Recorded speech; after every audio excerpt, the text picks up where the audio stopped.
दोस्तों नमस्कार। तो आज की कहानी में आपका स्वागत है। तो चलिए शुरुआत करते हैं आज की कहानी की। तो बरसात की वह रात असामान्य रूप से शांत थी। आसमान में बादल गरज रहे थे, लेकिन हवा जैसे किसी अनजाने डर से थम गई थी। मध्य प्रदेश के एक छोटे से कस्बे भीमरगढ़ के बाहर एक पुरानी हवेली थी, जिसे लोग काली हवेली भी कहा करते थे। वर्षों से वह वीरान पड़ी थी। गाँव वालों का कहना थी कि वहाँ रात में अजीब आवाज़ें आती हैं, खिड़कियों में किसी औरत की परछाई दिखाई देती है, और जो भी अंदर गया वह कभी सामान्य होकर वापस ही नहीं आया।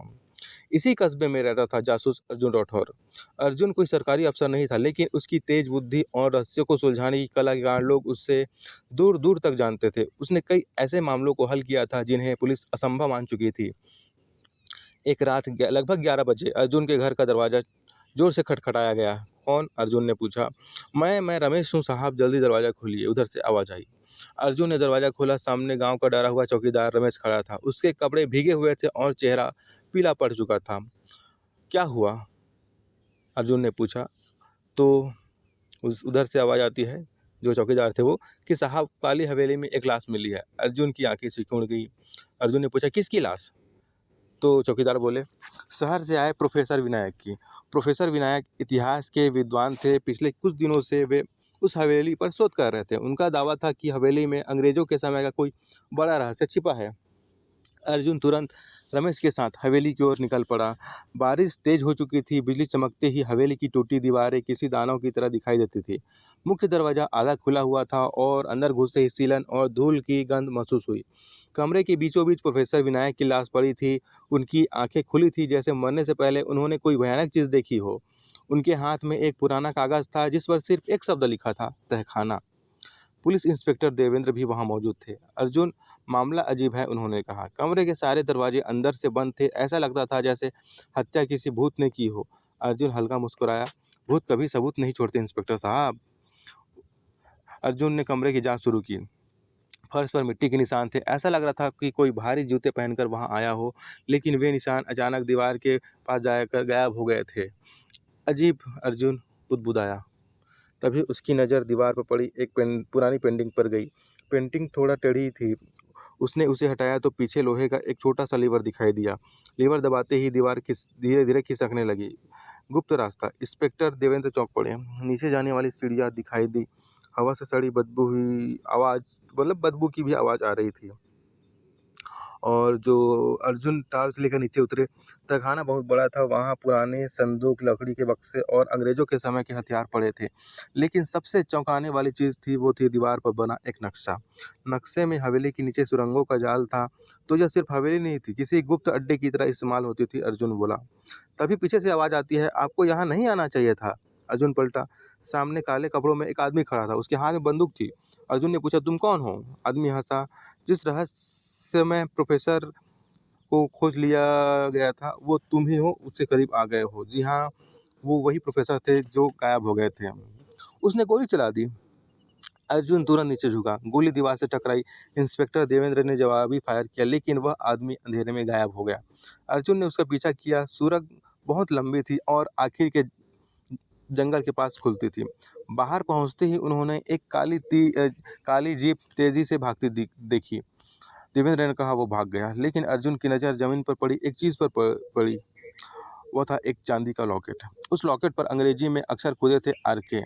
अगले दिन अर्जुन ने प्रोफेसर विनायक के कमरे की तलाशी ली। वहाँ उन्हें एक डायरी मिली। डायरी में लिखा था, काली हवेली में अंग्रेजों का छिपाया हुआ खजाना नहीं, बल्कि एक गुप्त दस्तावेज छिपा है।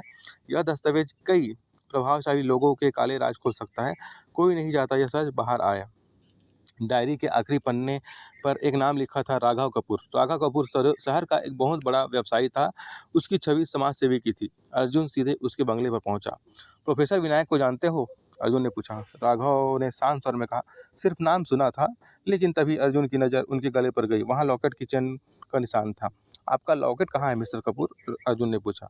राघव का चेहरा एक पल के लिए बदल गया। मुझे समझ नहीं आ रहा आप क्या कहना चाहते हैं। अर्जुन मुस्कुराया।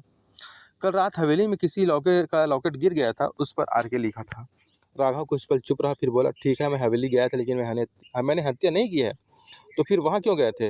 राघव ने गहरी सांस ली, क्योंकि उस हवेली में मेरे दादा का राज छिपा है। उसने बताया कि अंग्रेजों के समय में उसके दादा क्रांतिकारियों की मदद करते थे।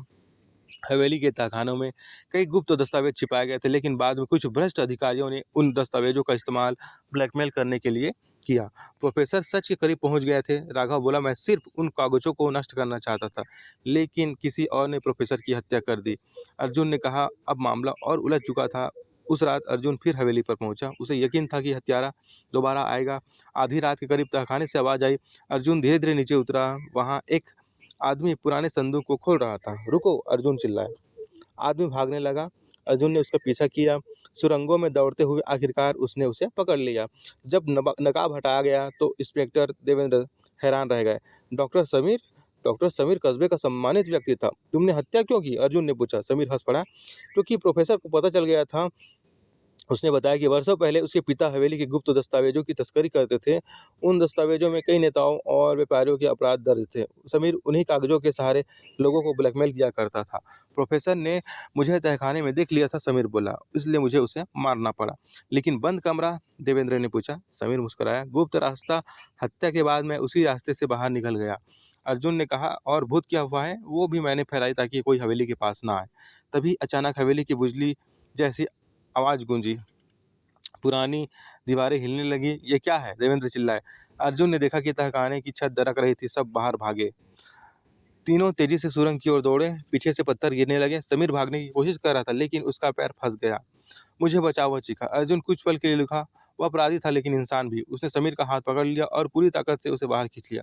जैसे ही वे बाहर निकले, पूरी हवेली भयंकर आवाज़ के साथ ढह गई। बारिश अब भी हो रही थी। समीर को पुलिस ने गिरफ्तार कर लिया। इंस्पेक्टर देवेंद्र ने अर्जुन की तरफ देखा। अगर तुम नहीं होते तो यह रहस्य कभी नहीं सुलझता। अर्जुन मुस्कुराया।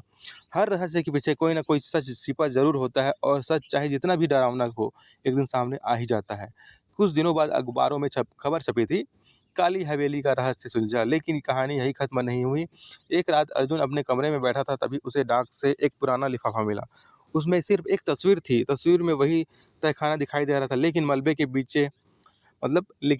बीच में एक लोहे का दरवाजा अभी सुरक्षित था, और पीछे किसी ने लाल स्याही से लिखा था, असल रहस्य अभी बाकी है। अर्जुन की आंखों में चमक आ गई। वह समझ चुका था, कहानी अभी खत्म नहीं हुई है।